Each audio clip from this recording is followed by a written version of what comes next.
शांति।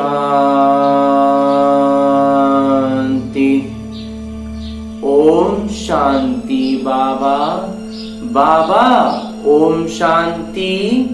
आज 25 जनवरी 2023 की मुरली है। बाबा कह रहे हैं, मीठे बच्चे, बाबा को याद करने की खूब मेहनत करो, क्योंकि तुम्हें सच्चा सोना बनना है। अब बाबा को याद करने में मेहनत लगती है क्या? मेहनत नहीं, खूब प्यार से बाबा को याद करेंगे। आगे बाबा प्रश्न पूछते हैं कि अच्छे पुरुषार्थियों की निशानी क्या होगी? उत्तर बतलाते हैं बाबा कि जो अच्छे पुरुषार्थी होंगे वो कदम कदम श्रीमत पर चलेंगे।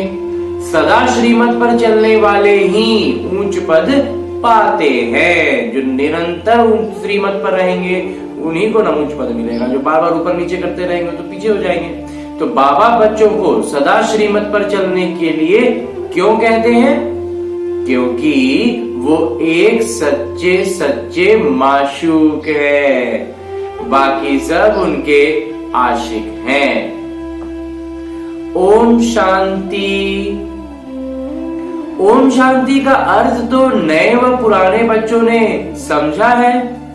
तुम बच्चे जान गए हो कि हम सभी आत्माएं परमात्मा की संतान हैं। परमात्मा है ऊंचे ते ऊंच और बहुत प्यारे ते प्यारे माशूक सभी के। बच्चों को ज्ञान और शक्ति का राज तो समझाया है। ज्ञान मतलब दिन और सतयुग त्रेता, भक्ति मतलब रात, द्वापर और कलयुग। तो भारत की ही बात है और धर्मों से तुम्हारा ज्यादा जुड़ाव नहीं है। 84 जन्म भी तुम ही भोगते हो। पहले पहले भी तुम भारतवासी आए हो, तो 84 जन्मों का चक्र तुम भारतवासियों के लिए है। ऐसे कोई नहीं कहेंगे कि इस्लामी, बौद्धी आदि 84 जन्म लेते हैं। नहीं, भारतवासी ही लेते हैं। तो भारत ही अविनाशी खंड है। ये कभी विनाश नहीं होता और सभी खंडों का विनाश हो जाता है। तो जो संपूर्ण विनाश कहते हैं वो कभी नहीं होगा, क्योंकि भारत बचा हुआ रहेगा और बाकी सब जगह का विनाश हो जाएगा। तो भारत ही सबसे ऊंचते ऊंच है, अविनाशी है। भारत अविनाशी है। भारत खंड ही स्वर्ग बनता है और कोई खंड स्वर्ग नहीं बनता। बच्चों को समझाया गया है कि नई दुनिया सतयुग में भारत ही होता है। भारत ही स्वर्ग कहलाता है। वही फिर 84 जन्म लेते हैं, आखिरी नरकवासी बनते हैं। स्वर्ग से 84 जन्म का चक्र शुरू होता है और वो घसकते घसकते अभी नरक में पहुंच जाते हैं। फिर वही भारतवासी स्वर्गवासी फिर बनेंगे। इस समय सभी नरकवासी हैं।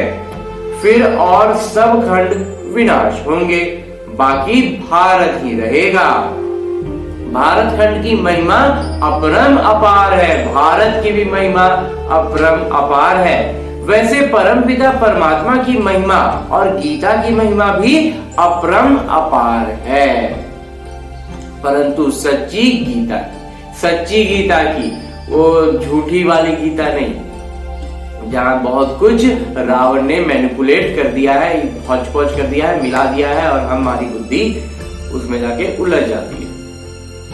अभी बाबा तुमको राजयोग सिखाते हैं। ये गीता का पुरुषोत्तम संगम युग है। भारत ही फिर पुरुषोत्तम बनने का है। अभी वह आदि सनातन देवी देवता धर्म नहीं है, राज्य भी नहीं है, तो वो युग भी नहीं है।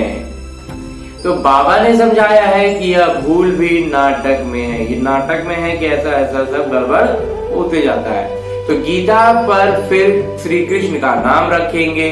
जब भक्ति मार्ग शुरू होगा तो पहले पहले गीता ही होगी।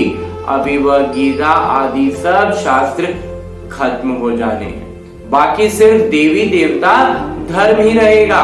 ऐसे नहीं कि उनके साथ गीता भगवान आदि भी रहेंगे, नहीं। प्रारब्ध मिल गई, सदगति हो गई, तो फिर कोई शास्त्र आदि की दरकार ही नहीं है। प्रारब्ध मिल गया, हमारा पुरुषार्थ करके हम बने, हमें देवता पद मिल जा रहा है, हमें हमारी सदगति हो गई, फिर शास्त्र का क्या करना है, कोई दरकार ही नहीं है। सतयुग में कोई भी गुरु शास्त्र आदि नहीं होते।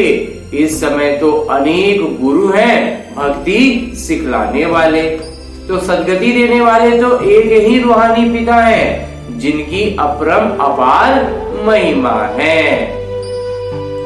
उसे ही वर्ल्ड अलमाइटी अथॉरिटी कहा जाता है, विश्व की सर्वोच्च सत्ता। भारतवासी बहुत करके यह भूल करते हैं, जो कहते हैं वह अंतर्यामी है। भारतवासियों से ये बहुत मतलब छोट कहने में लगता है कि साधारण सब गलती कर रहे हैं, लेकिन इसके कारण प्रभाव बहुत गहरा और बहुत उल्टा पड़ जाता है जब ये कहते हैं कि भगवान अंतर। भारतवासी बहुत करके यह भूल करते हैं जो कहते हैं कि वह अंतर्यामी है, सबके अंदर जो जानता है। बाबा कहते हैं बच्चे, मैं कोई अंदर को नहीं जानता हूँ, मेरा तो काम ही है पतितों को पावन बनाना, तो बाकी मैं अंतर्यामी नहीं हूँ। ये भक्ति मार्ग की उल्टी महिमा है। मुझे बुलाते ही हैं पतित दुनिया में और मैं एक ही बार आता हूँ, जबकि पुरानी दुनिया को नया बनाना है। जब पुरानी दुनिया को नया बनाना है तब मैं आता हूँ। मनुष्यों को यह पता ही नहीं कि यह जो दुनिया है वह नई से पुरानी, पुरानी से नई कब बनती है। हर चीज सतो रजो तमो में जरूर आती है। मनुष्य भी एक जैसे होते हैं। बालक पहले सतो प्रधान है, फिर युवा वृद्ध होते हैं, अर्थात रजो तमो में जाते हैं। तो बूढ़ा शरीर होता है, वह छोड़ जाकर बच्चा बनते हैं। दुनिया भी नई सो पुरानी होती है। बच्चे जानते हैं कि नई दुनिया में भारत कितना ऊंच था। भारत की महिमा अपरम अपार है। इतना धनवान, सुखी, पवित्र और कोई खंड है नहीं। अब सतो प्रधान दुनिया स्थापन हो रही है। त्रिमूर्ति में भी ब्रह्मा, विष्णु, शंकर दिखाया है। उनका अर्थ कोई समझते ही नहीं है। वास्तव में कहना चाहिए त्रिमूर्ति शिव, न कि ब्रह्मा। तो ब्रह्मा, विष्णु, शंकर को किसने रचा, किन्होंने रचा? ऊंचे थे ऊंच शिव बाबा ने। कहते हैं ब्रह्मा देवताए नमः, विष्णु देवताए नमः, शंकर देवताए नमः, शिव परमात्माए नमः। तो वह ऊंच हुए ना।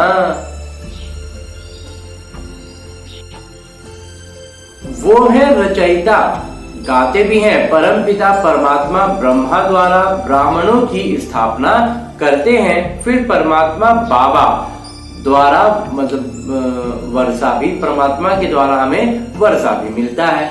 फिर खुद बैठ ब्राह्मणों को पढ़ाते हैं, क्योंकि वो पिता भी हैं और सर्वोच्च शिक्षक भी हैं। विश्व का इतिहास भूगोल कैसे चक्र लगाता है वह बैठ समझाते हैं बाबा।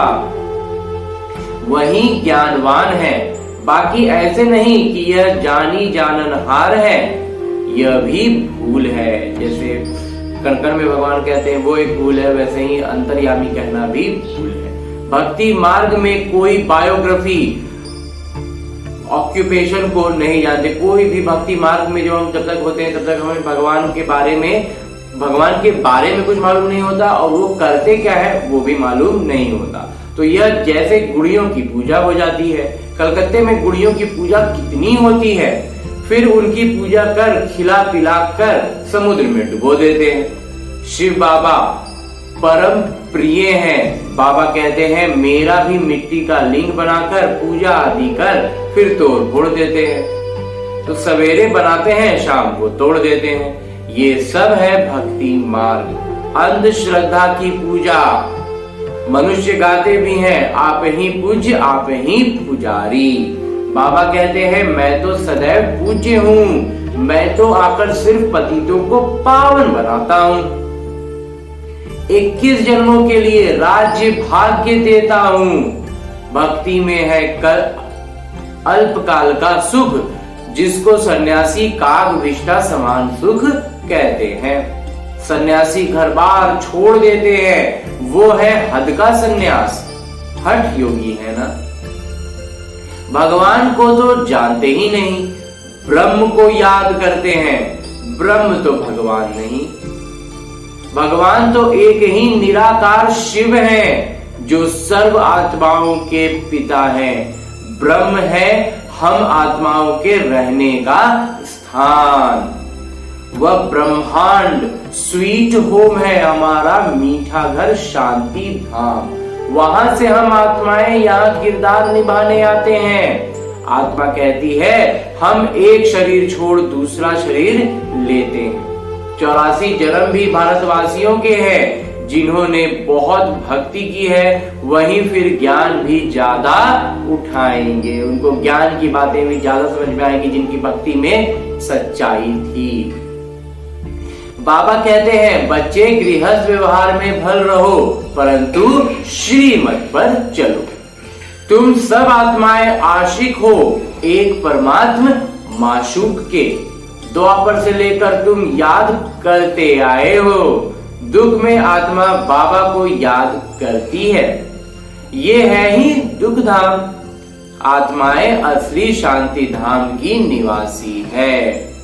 पीछे आई सुख धाम में, मतलब बाद में सुख धाम में आती है, लेकिन असली घर जो है वो हमारा शांति धाम ही है।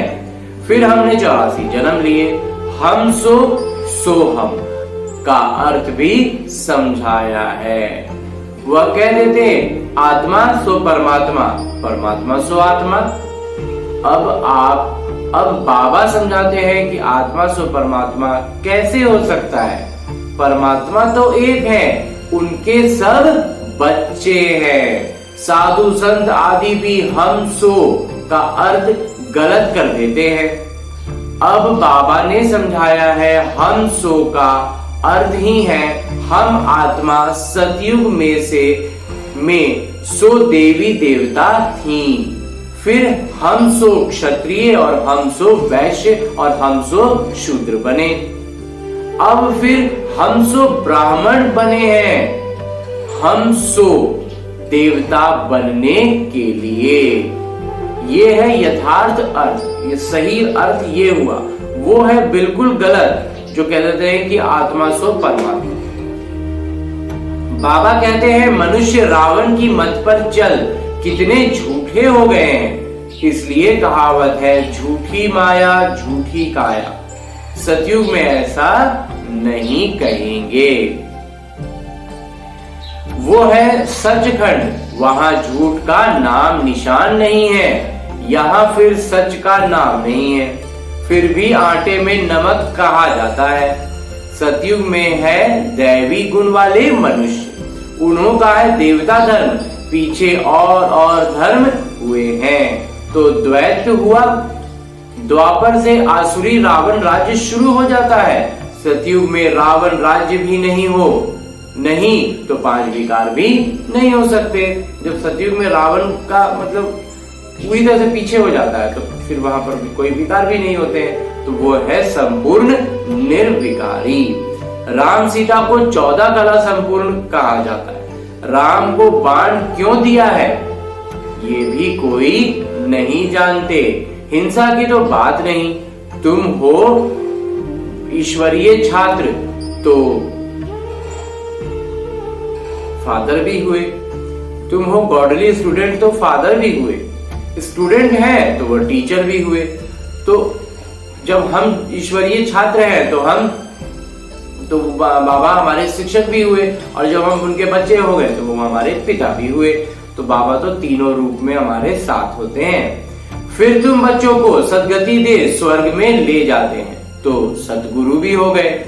तो बाबा, पिता, शिक्षक और गुरु तीनों ही हो गए। उनको तुम बच्चे बने हो, उनके तुम बच्चे बने हो तो तुमको कितनी खुशी होनी चाहिए। तुम बच्चे जानते हो अभी है रावण राज्य। रावण भारत का सबसे बड़ा दुश्मन है। यह ज्ञान भी तुम बच्चों को ज्ञानवान बाबा से मिली है। वो बाबा ही ज्ञान के सागर, आनंद के सागर हैं। ज्ञान सागर से तुम बादल भरकर फिर जाए वर्षा करते हो। ज्ञान गंगाएं तुम हो, तुम्हारी ही महिमा है। बाकी पानी की गंगा में स्नान करने से पावन तो कोई बनता ही नहीं। मैले गंदे पानी में स्नान करने से भी समझते हैं हम पावन बन जाएंगे। चश्मे झरने के पानी को भी बहुत महत्व देते हैं। ये सब है भक्ति मार्ग। सतयुग त्रेता में भक्ति होती नहीं, वो है संपूर्ण निर्विकारी दुनिया। बाबा कहते हैं, बच्चे मैं तुमको अभी पावन बनाने आया हूं। ये एक जन्म मुझे याद करो और पावन बनो तो तुम सतो प्रधान बन जाएंगे। मैं ही पतित पावन हूं। जितना हो सके याद की यात्रा को बढ़ाओ। मुख से शिव बाबा कहना नहीं है। जैसे आशिक माशूक को याद करते हैं, एक बार देखा बस बुद्धि में उनकी याद रहेगी। भक्ति में जो जिसको याद करते, जिसकी पूजा करते हैं, उनका साक्षात्कार हो जाता है, परंतु वह सब है अल्पकाल के लिए। भक्ति से नीचे ही उतरते, जितना भक्ति करते हैं फिर धीरे धीरे नीचे ही उतरते आते। तो अब तो मौत सामने खड़ा है। हाय हाय के बाद ही जय जयकार होनी है। भारत में ही रक्त की नदियां बहनी हैं। अब सब सतो प्रधान बन गए हैं, फिर सबको सतो प्रधान बनना है। अभी सब तमो प्रधान बन गए हैं, फिर सबको सतो प्रधान बनना है। परंतु बनेंगे वही जो कल्प पहले देवता बने होंगे। वहीं आकर बाबा से पूरा वर्षा लेंगे। अगर भक्ति कम की होगी तो ज्ञान भी पूरा नहीं उठाएंगे। भक्ति में भी अगर कमी थी तो ज्ञान भी कम ही मिलेगा। फिर प्रजा में क्रमशः पद पाएंगे।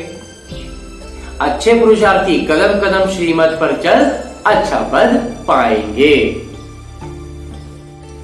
शिष्टाचार भी अच्छे चाहिए, दैवी गुण भी धारण करने हैं। वह फिर 21 जन्म चलेंगे।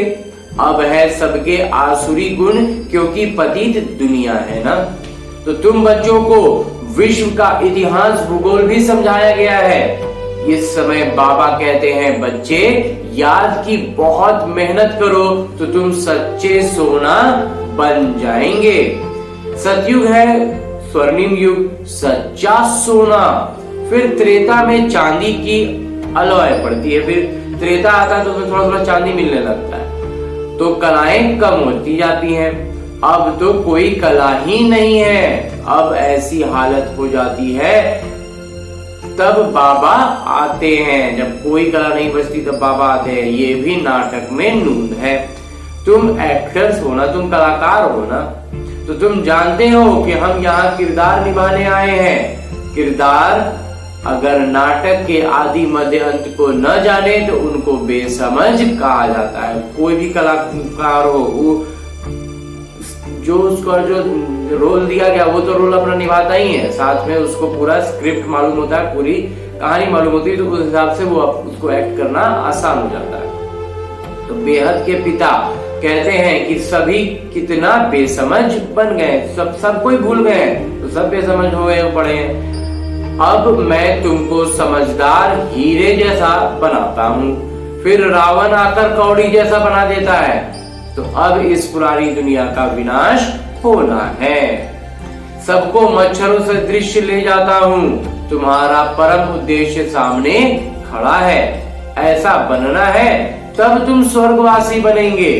तुम बीके यानी ब्रह्मा कुमार कुमारी या पुरुषार्थ कर रहे हो, परंतु मनुष्यों की बुद्धि तमो प्रधान होने के कारण यह भी समझते नहीं कि इतने सब बीके हैं, तो जरूर प्रजापिता ब्रह्मा भी होंगे। ब्राह्मण है चोटी, तो ब्राह्मण फिर देवता। चित्रों में ब्राह्मणों को शिव को गुम कर दिया है। ब्राह्मण अब भारत को स्वर्ग बना रहे हैं। अच्छा, मीठे मीठे सिकिलते बच्चों प्रति माता पिता बाबा का याद प्यार और आशीर्वाद। रूहानी बाबा की रूहानी बच्चों को नमस्ते। हम रूहानी बच्चों की ओर से रूहानी बाबा को याद प्यार और प्रणाम। धन्यवाद बाबा, धन्यवाद। मुरली के लिए भी धन्यवाद और इस अनूठे अलौकिक ब्राह्मण जीवन के लिए भी बहुत बहुत बहुत धन्यवाद। धारणा है, ज्ञान सागर से बादल भर ज्ञान वर्षा करनी है। जितना हो सके याद की यात्रा को भी बढ़ाना है। याद से ही सच्चा सोना बनना है। श्रीमत पर चल अच्छे शिष्टाचार और दैवी गुण धारण करने हैं। सचखंड में चलने के लिए बहुत बहुत सच्चा बनना है। और आगे बाबा वरदान दे रहे हैं। वरदान देते हुए बाबा कहते हैं कि विशेषता देखने का चश्मा पहन संबंध संपर्क में आने वाले विश्व परिवर्तक भवा। विशेषता देखने का चश्मा पहनना है। कोई भी संबंध संपर्क में आए उनकी हमें सिर्फ विशेषता ही नजर आए, ऐसा चश्मा हमें अपनी आंखों पर लगाना है। एक दूसरे के साथ संबंध व संपर्क में आते हर एक की विशेषता को देखो। विशेषता देखने की ही दृष्टि धारण करो। जैसे आजकल का फैशन और मजबूरी चश्मे की है। कुछ फैशन में पहनते, कुछ मजबूरी में चश्मा पहनते हैं। तो विशेषता देखने वाले चश्मा पहनो। तो हमें कौन सा चश्मा पहना रहे हैं? जो विशेषता को देखे, दूसरा कुछ दिखाई ही न दे। जैसे लाल चश्मा पहनो तो हरा भी लाल दिखाई देता है। तो विशेषता का चश्मा द्वारा कीचड़ को न देख कमल को देखने से विश्व परिवर्तन के विशेष कार्य के निमित्त बन जाएंगे। सब में विशेषता ही दिखने लगेगा तो फिर हमारा जो पुरुषार्थ है विश्व परिवर्तक होने का, के निमित्त होने का, उसको हम बन पाएंगे, वो हम बन पाएंगे, निमित्त हो पाएंगे। सब में विशेषता को देखना है। और अंत में स्लोगन है, मुरली का उपदेश है कि पर चिंतन और पर दर्शन की धूल से सदा दूर रहो तो बेदाग अमूल्य हीरा बन जाएंगे। पर चिंतन और पर दर्शन, दूसरों के बारे में सोचना, दूसरों के बारे में बुराई देखना, इनसे जितना ज्यादा दूर रहेंगे उतने हम बेदाग अमूल्य हीरा बन जाएंगे। अच्छा, ओम शांति बाबा।